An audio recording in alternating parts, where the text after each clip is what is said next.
The South Texas Winter Classic Tournament is just around the corner, giving us 3 days to prepare. All that up next on Next Level Fishing TV.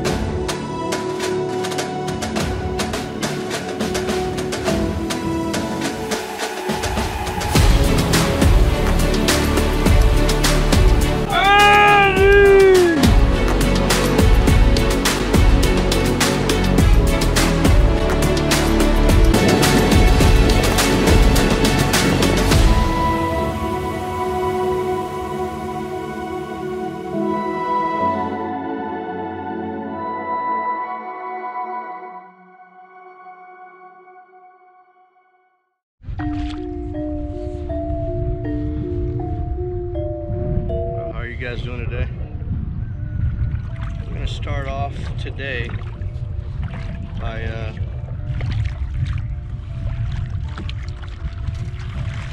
little bit of black drum action.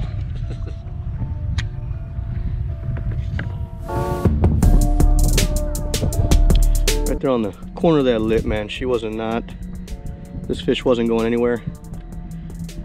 Just really pretty. This is a really dark drum. Just working some rocky structure, and the one thing about this time of year is trout and black drum, they sort of share the rocks. So something that we'll have to work through, but good thing is they don't readily hit lures, so more often than not we'll catch a trout. And this of course is a little bit of bonus. Beautiful red, black drum, super black.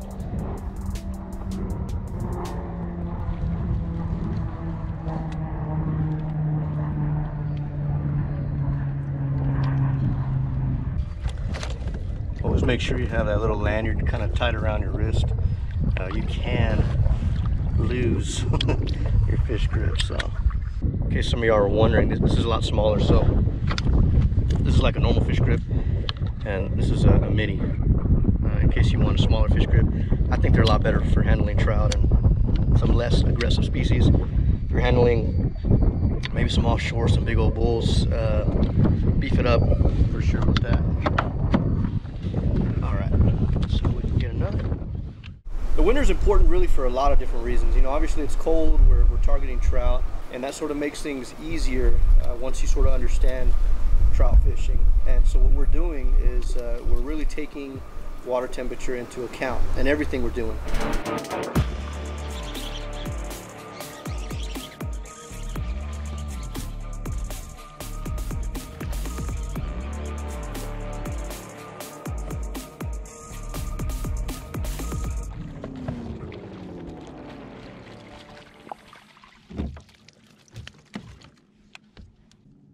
Believe it or not, trout, at least down here in Texas, you know, they do move around a lot, despite what a lot of people may think. It used to be at one point thought that trout really don't move. You know, they in the winter they like to find their homes, and that's about it. But see, in Texas things are a lot different. You know, our winters aren't necessarily what others may call winter, so we have a lot of spiking.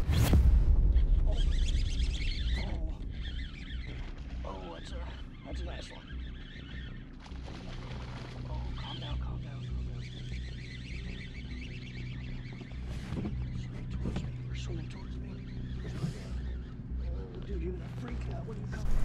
You've got a lot of cold water that will hit into the 50s, and yeah, that may keep a few of those trout grounded and homed, but it won't be long before that changes, and then now all these trout are moving elsewhere.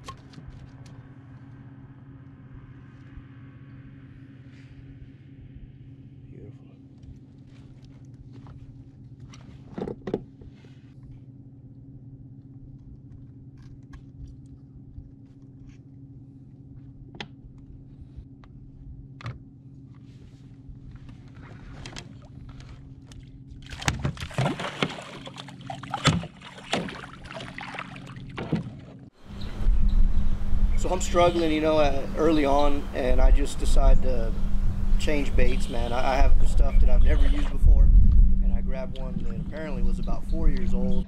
These are TTFs. I think I picked these up, like, what's the packet year?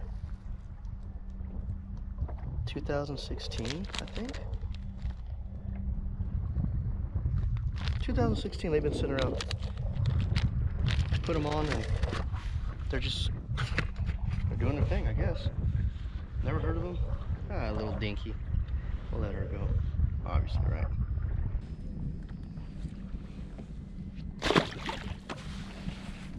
You know, what's crazy is I'm throwing in the same exact spot. I knew there was fish in there, but they were just kind of shy on this paddle tail.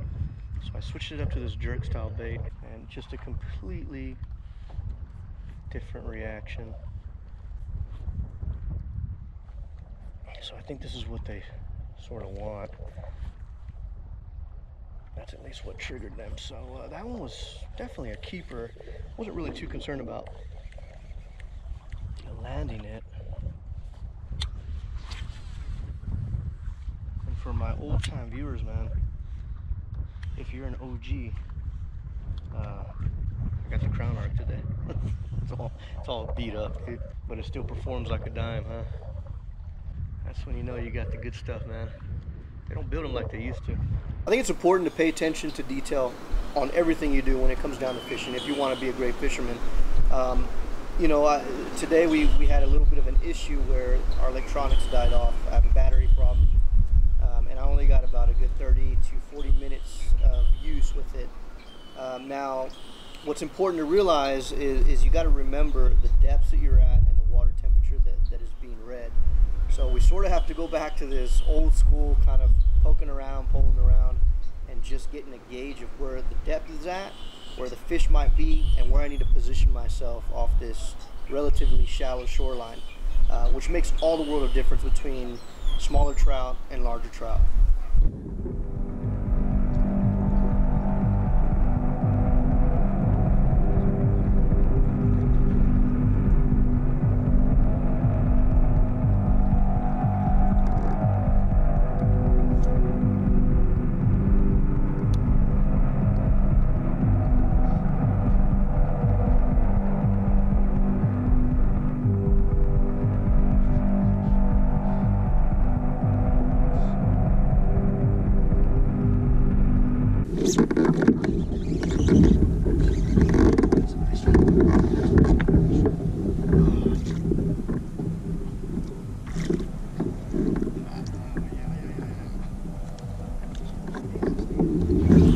You lose a fish, the lure comes out your face, it's never a good thing.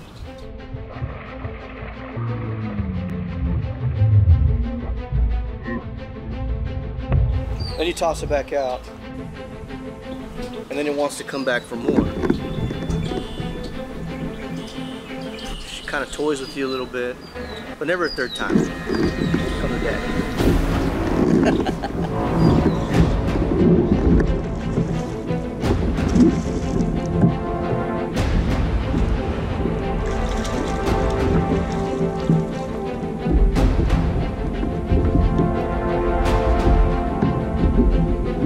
First day of fishing, it showed us a lot. I don't think we're going to have any issues loading up our stringer. This tournament that we're preparing for is 4 trout stringer.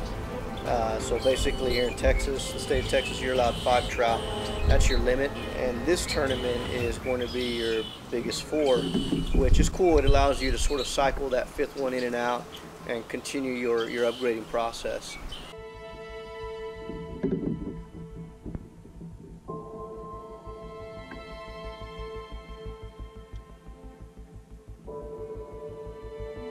Now what's going to be challenging moving forward is just finding better quality.